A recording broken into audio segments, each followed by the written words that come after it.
అది అష్టాదశ శక్తి పీఠాలలో ఒకటి. అక్కడ అమ్మవారిని 2 రూపాల్లో దర్శించుకుంటాం.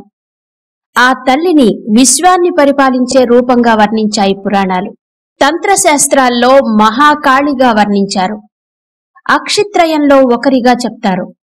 ఇక ఆ తల్లి వెలసిన క్షేత్రం ప్రళయకాలంలో కూడా స్థిరంగా నిలిచి ఉండే క్షేత్రం. అష్టాదశ శక్తిపీఠం, 12 జ్యోతిర్లింగాలు ఒకే చోట వెలిసిన క్షేత్రాలలో ప్రధానంగా చెప్పుకోవలసిన క్షేత్రం. ఆ క్షేత్రం కాశీనగరమైతే ఆ తల్లి కాశీ విశాలాక్షి అమ్మవారు. ఈ వీడియోలో కాశీ విశాలాక్షిదేవి చరిత్ర, ఆలయ స్థల పురాణం, అమ్మవారి మహత్యం, అసలు అమ్మవారు అక్కడ ఎలా కొలువు తీరింది, ఈ విశేషాల గురించి తెలుసుకుందాం. మీరు మాత్రం వీడియో ఎక్కడ స్కిప్ చేయకుండా ఎండ్ వరకు చూడండి. నచ్చితే తప్పకుండా లైక్ చేయండి, ఎందుకంటే మీరు లైక్ చేయడం వలన ఈ వీడియో మరింత మందికి చేరే అవకాశం ఉంది. సో లైక్ చేస్తారు కదా, తప్పకుండా లైక్ చేయండి, షేర్ చేయండి, కామెంట్ చేయండి. అలాగే మీరు ఇంతవరకు నా ఛానల్ ని గనక సబ్స్క్రైబ్ చేసుకోకపోతే వెంటనే సబ్స్క్రైబ్ చేసుకోండి. ఆ వెంటనే వచ్చే బెల్ బటన్ కూడా క్లిక్ చేసి ఆల్ నోటిఫికేషన్ మీద క్లిక్ చేస్తే నేనే కొత్త వీడియో చేసినా మీకు నోటిఫికేషన్ వచ్చేస్తుంది.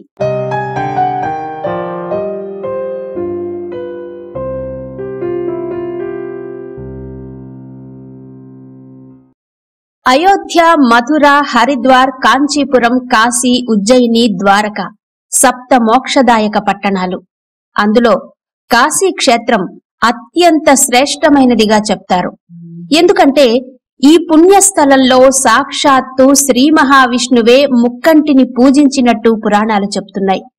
ఓసారి సూర్య భగవానుడు ఆకాశ మార్గాన వెళుతుండగా శ్రీ మహావిష్ణువు కాశీలో శివలింగ పూజలో ఉండడం చూసి ఆ స్థల మహత్యాన్ని తెలుసుకుని ఉమాపతి కొలువైన ఈ పుణ్యస్థలంలో పూజలు చేస్తే అత్యంత పుణ్యఫలం లభిస్తుందని మహావిష్ణువు ద్వారా తెలుసుకుని సూర్య భగవానుడు ఆ ప్రాంతంలో శివలింగాన్ని స్థాపించి పూజించడం మొదలుపెట్టాడు.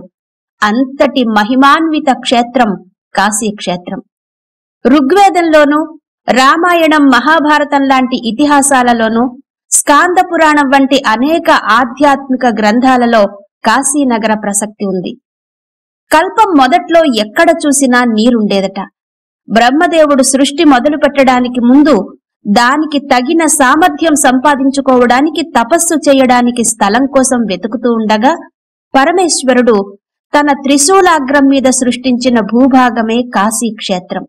దానిమీద కూర్చుని తపస్సు చేసి పొందిన శక్తితో బ్రహ్మదేవుడు అన్ని లోకాలను, గ్రహాలను, జీవజాలాన్ని సృష్టించాడు. అన్ని గ్రహాలతో పాటు భూమిని కూడా సృష్టించాడు. బ్రహ్మదేవుడు, దేవతలు, ఋషులు చేసిన ప్రార్థనను మన్నించిన శివుడు తన త్రిశూలాగ్రాన ఉన్న భూభాగాన్ని అలాగే భూమి మీదకు దించాడు. అదే కాశీ క్షేత్రమని, కాశీ స్వయంగా ఈశ్వర సృష్టేనని, అందుకే తరువాత సృష్టి చేసిన బ్రహ్మదేవుడికి గాని, బ్రహ్మదేవుని సృష్టిలో ఆవిర్భవించిన ఏ దేవీ దేవతలకు గాని అక్కడ ఏ విధమైన అధికారం లేదని, కేవలం శివుడు, అతని పరివార దేవతల ప్రభావం మాత్రమే ఇక్కడ ఉంటుందని పురాణ కథనాలు. అంతేకాదు, బ్రహ్మ సృష్టించినవన్నీ ప్రళయకాలంలో నశించినా ఆయన ప్రభావం లేని కాశీనగరం మాత్రం ప్రళయ సమయంలో కూడా చెక్కు చెదరదని పురాణ కథనం. అయితే బ్రహ్మ, విష్ణువు, ఇతర సర్వదేవతల కోరిక మీద శివుడు కాశీలోనే జ్యోతిర్లింగంగా వెలిసి ఉండిపోయాడని పురాణాలు చెప్తున్నాయి. ఆ తరువాత కొన్ని కారణాల వల్ల శివుడు కాశీని వదిలి వెళ్లవలసి వచ్చిందని కూడా చెప్తారు.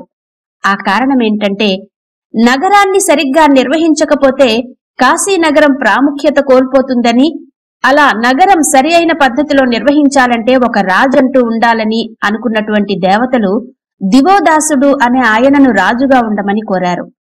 అయితే వారి కోరికకు దివోదాసుడు, శివుడు ఇక్కడ ఉంటే ప్రజలంతా శివుని చుట్టూనే చేరుతుంటారు, అందుకని ఇక్కడ శివుడు ఉంటే నేను రాజుగా ఉండడం సాధ్యం కాదు, కాబట్టి నేను రాజుగా ఉండాలంటే శివుడు కాశీని వదిలి వెళ్లాలి అని షరతు పెట్టాడు.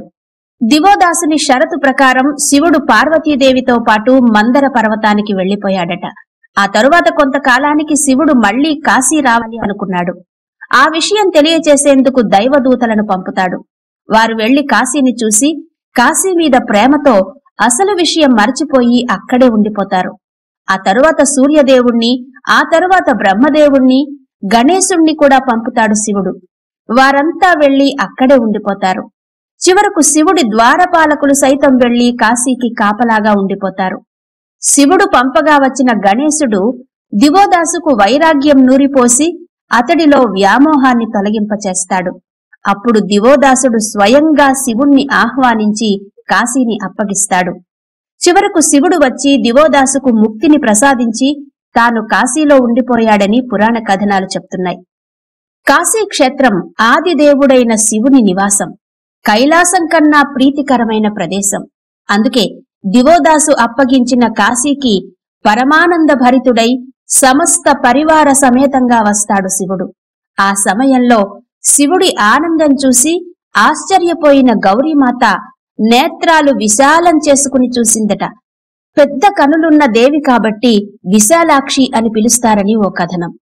కంచి కామాక్షి, మధుర మీనాక్షి, కాశీ విశాలాక్షి, ఈ ముగ్గురిని అక్షిత్రయం అంటారు. అందుకే అక్షిత్రయంలో ఒకరిగా విశాలాక్షిదేవిని చెప్తారు. ఇక ఈ జ్యోతిర్లింగ క్షేత్రంలో అమ్మవారు శక్తిపీఠ దేవతగా ఉంది. ఈ క్షేత్రం అష్టాదశ శక్తిపీఠాలలో 17వది. శక్తిపీఠం కథనం విషయానికి వస్తే, ఆహ్వానం లేకుండా తండ్రి చేసే యజ్ఞానికి సతీదేవి వెళ్లడం, అక్కడ శివుడు తండ్రి చేత అవమానించబడడం చూసి ఆత్మాహుతి చేసుకోవడం, అది చూసి భరించలేని శివుడు సతీదేవి శరీరాన్ని భుజాన వేసుకుని విలయతాండవం చేస్తుంటే శివుడి ఉద్రేకాన్ని తగ్గించడానికి మహావిష్ణువు తన చక్రంతో సతీదేవి శరీరాన్ని ఖండాలుగా చేయడం, ఆ శరీర భాగాలు పడిన ప్రదేశాలు శక్తిపీఠాలుగా మహత్యాన్ని సంతరించుకోవడం, వాటిలో ముఖ్యమైన వాటిని అష్టాదశ శక్తిపీఠాలని వ్యవహరించడం ఈ పురాణ కథనం మనం వింటున్నదే. అలా సతీదేవి ఖండిత శరీర భాగాలలో అమ్మవారి కర్ణ కుండలాలు అంటే చెవి కుండలాలు, కళ్ళు పడినట్టు చెప్తారు. అందుకే అమ్మవారిని ఇక్కడ మణికర్ణిక అని పిలుస్తారు. అలా ఏర్పడిందే ఈ శక్తిపీఠం. ఆ తల్లిని విశాలాక్షిదేవి అని, విశ్వలక్ష్మీదేవి అని పిలుస్తారు. కాశీలో గంగానదీ తీరంలో మీర్ ఘాట్ వద్ద ఉంది విశాలాక్షి అమ్మవారి ఆలయం. కాశీ విశ్వేశ్వరుని గుడికి కొద్ది దూరంలోనే ఉంటుంది అమ్మవారి ఆలయం. కాశీలో మరణించిన వారికి శివుడు వారి చెవిలో తారక మంత్రం ఉపదేశిస్తాడని చెప్తారు. ఇక కాశీలో మరణించిన వారికి విశాలాక్షి అమ్మవారు కర్మబంధాలను తొలగిస్తే కాశీ విశ్వనాథుడు మహాకాళ రూపం ధరించి వారికి మోక్షాన్ని అనుగ్రహిస్తాడని చెప్తారు. ఈ శక్తిపీఠ దేవాలయ గర్భాలయంలో విశాలాక్షిదేవి 2 రూపాలతో దర్శనమిస్తుంది. ఒక రూపం స్వయంభువు, మరొక రూపం అర్చామూర్తి. మనం ఆలయంలోకి ప్రవేశించగానే ముందుగా అర్చామూర్తిని, ఆ తరువాత ఆ అర్చామూర్తి వెనకగా స్వయంభువును దర్శించుకుంటాం. అర్చామూర్తిని ఆదిశంకరాచార్యుల వారు ప్రతిష్ఠించారని చెప్తారు. ఆ వెనక ఉన్న చిన్న విగ్రహం అసలు విగ్రహమని, అదే స్వయంభువు అని చెప్తారు. చాలా మంది తెలియక అర్చామూర్తిని చూసి వెనుతిరుగుతూ ఉంటారు. ఆలయంలో అమ్మవారు బంగారు తొడుగుతో, పసుపు కుంకుమలతో ప్రకాశిస్తూ దర్శనమిస్తుంది. శ్రీచక్రం కూడా ప్రతిష్ఠితమై ఉంది. ఇక వివాహం కానివారు గంగా స్నానం చేసి నిష్ఠతో విశాలాక్షి అమ్మవారిని అర్చిస్తే త్వరలోనే అనుకూలమైనటువంటి భర్త లభిస్తాడని ఒక నమ్మకం. కాశీ క్షేత్రం పేరు చెప్పగానే మనకు జ్ఞాపకం వచ్చే మహిమాన్వితులు, మహర్షులు చాలా మందే ఉన్నారు. అందులో ముఖ్యంగా చెప్పుకోవలసింది వ్యాస మహర్షి. స్కంద పురాణం ప్రకారం వారణాసిలో ఒక సందర్భంలో వ్యాస భగవానునికి, ఆయన శిష్యులకు ఏకంగా 7 రోజుల పాటు ఎవ్వరూ భిక్షం వెయ్యలేదు, వారికి ఆహారం దొరకలేదు.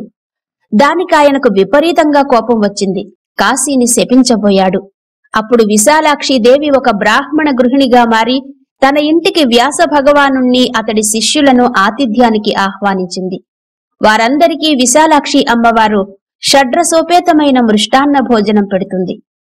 కాశీక్షేత్రంలో విశాలాక్షి అమ్మవారి ఆలయంలో నవరాత్రి ఉత్సవాలను, భాద్రపద మాసపు ఉత్సవాలను అత్యంత ఘనంగా నిర్వహిస్తారు. ఇక ఇక్కడ జరిగే మరో అద్భుతమైన ఉత్సవం కాజలి పండుగ.